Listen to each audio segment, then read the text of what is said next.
This is KARK 4 News with your forecast first. Winter weather making itself known across the natural state. This morning, a lot of folks woke up to a chilly landscape. As you sent in your photos of icy leaves, icy cars, and icy roads, we shared them with everyone around Arkansas. And plus, we're taking a live look across the interstate. This is 6:30 in Little Rock. Take a look. Traffic moving along just fine there in the aftermath of this dip into frigid temperatures. Good evening, and thanks for joining us tonight. I'm Ashley Katz. Hello, good evening, everybody. I'm Bob Clausen. It's good to have you along. KARK 4 News is your weather authority. Treacherous traveling conditions this morning for many folks across the state. As they completed or competed to get to their destinations, even with all the ice out there, here's some proof of the ice just along this guardrail. Some flights from Bill and Hillary Clinton National Airport to Dallas ended up being canceled because of ice there. Airport leaders tell us that late this afternoon, all flights resumed as scheduled. Good news there. And we now turn to KARK4's Chief Meteorologist Keith Monahan to find out what we can expect in the overnight hours and into the rest of the week. Hey, Keith. Well, Bob and Ashley and everyone, it looks like conditions are going to continue to slowly improve. We're not saying there won't be that possibility of some patchy sleet or patchy freezing rain mixed in with some of the rain that is continuing across parts of the state. But for the most part, temperatures will be just above that critical 32-degree mark. We see all those areas of rain moving across the southeastern two-thirds of Arkansas during the course of the afternoon. Some of that mixing with sleet and snow in northeast Arkansas. We still do have an area of low pressure located over the Gulf of Mexico. That low will continue to move northeastward. And in the upper levels, we have a storm system moving out of eastern New Mexico. Both of those will keep the chance of areas of rain in the forecast. And with temperatures so close to freezing, we wouldn't want to rule out that small possibility we could see some brief periods of freezing rain as well as a little bit of sleet. Bridges and overpasses would be the ones to watch most carefully as we head through the overnight hours and into the day tomorrow. But your forecast first for Little Rock: cloudy skies all night tonight, areas of light rain, possibly mixed with a bit of freezing rain or sleet at times. We're going to stay at or slightly above the freezing mark. We've got wind chills down to near zero in the forecast. And we'll also talk about highs into the low 60s. We'll let you know when to expect both of those in just a few minutes. All right, Keith, thank you very much. And for more on what you can expect, you can tune into KARK4 today, starting tomorrow morning at 5 o'clock for the very latest, or log on to ArkansasMatters.com. We are continuing our coverage of breaking news in the KARK4 newsroom. A person of interest in a high-profile 2011 murder investigation in Central Arkansas now facing murder charges. The Garland County Sheriff's Office confirming a first-degree murder warrant has been issued for Kevin Duck. He's wanted in the death of his girlfriend, Donna Notsky.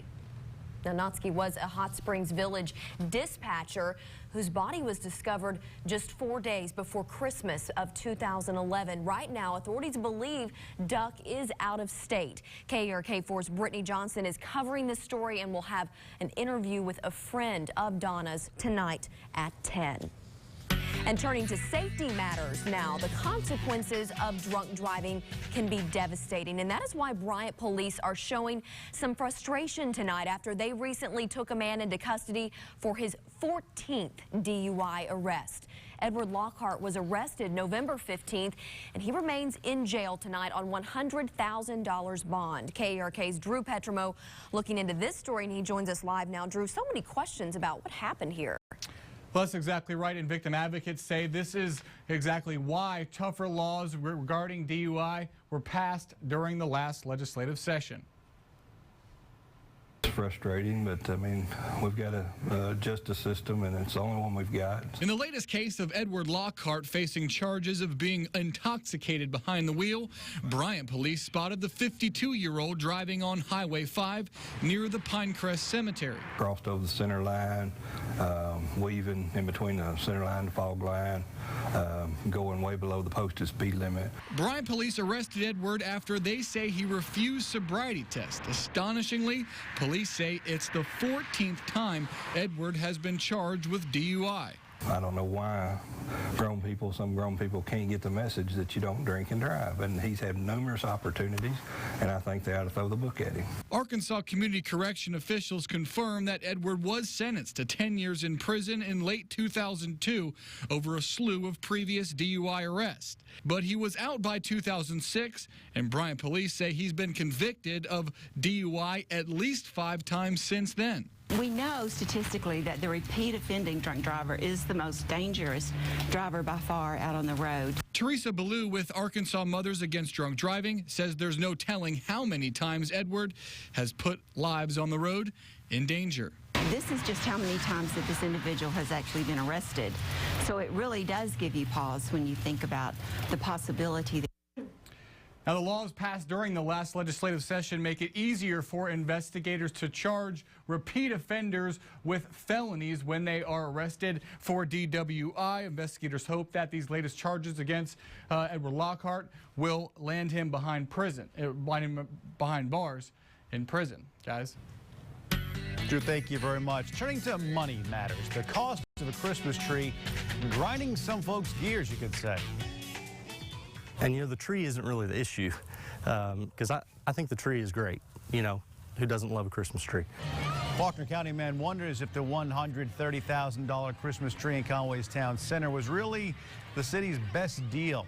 He spoke with KARK-4's reporter Jocelyn Tovar this afternoon. Jocelyn, he says that it's as simple as a quick Google search. Well, that's right, Bob. He says he didn't even have to try very hard to find 3 trees just as large and for far less than $100,000. Now, Daniel Geraldson says he wishes he had paid more attention to Conway city politics before hearing after the fact how much the city paid for its 54-foot tree. Now, records for the city council meeting from when the tree was approved show officials waived the requirement for competitive bids, something Geraldson says he has major concerns about.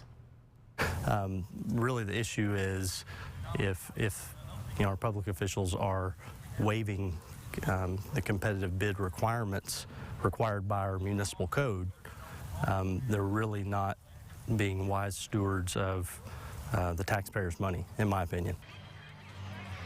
Now, the Conway mayor did not return our calls for comment. Geraldson says this waiving of competitive bid requirements is noted every time it happens, and he's counted more than a dozen, something he says he wants to look into further. Now, capping this entire thing off, since being lit on Saturday, the tree has had some technical issues. Half of the lights have short-circuited. Officials assure that will be fixed very soon. Back to you guys.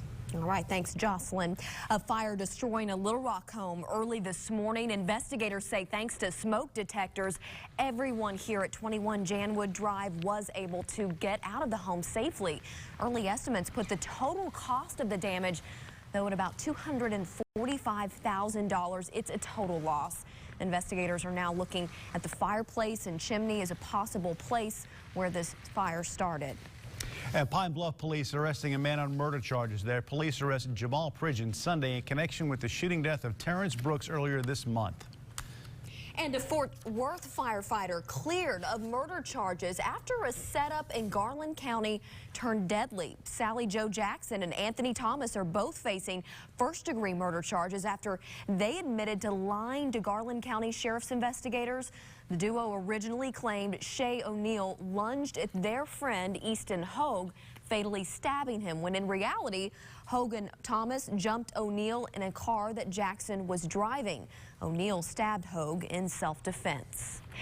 Well, having a service dog can often be a big help, but those specially trained canines can be very expensive. There's my boy. That's my boy. 9-year-old Carissa Garner's dog, Zozo, was out of her family's reach, costing more than $5,000. But the family was paired up with a kennel in Memphis who trained the British lab specially for the little girl. The family has now started a ministry to help others. It's been a long process. It's had its, ups and downs, and those nervous moments where we weren't sure it was going to work or not, but really excited to be a part of this and really excited to see the future of Special Blessings. On KARK-4 News at 10 tonight, you're going to see Carissa's full story. She gets to know the best friend who's giving her, I guess you could say, a new lease on life, sort of. Coming up, do you think solitary confinement is torture? Find out why a group of Arkansas students say yes. And believe it or not, we had a record high here in Little Rock today. A record cold high. It only made it up to 35 this afternoon. The previous record cold high for today, 40, set back in 1880. We've got temperatures that are going to be warming up but not before another Arctic blast. We'll tell you when to expect that in just a couple minutes. From the station that brings you local news that matters, this is KARK 4 News at 6 in high definition.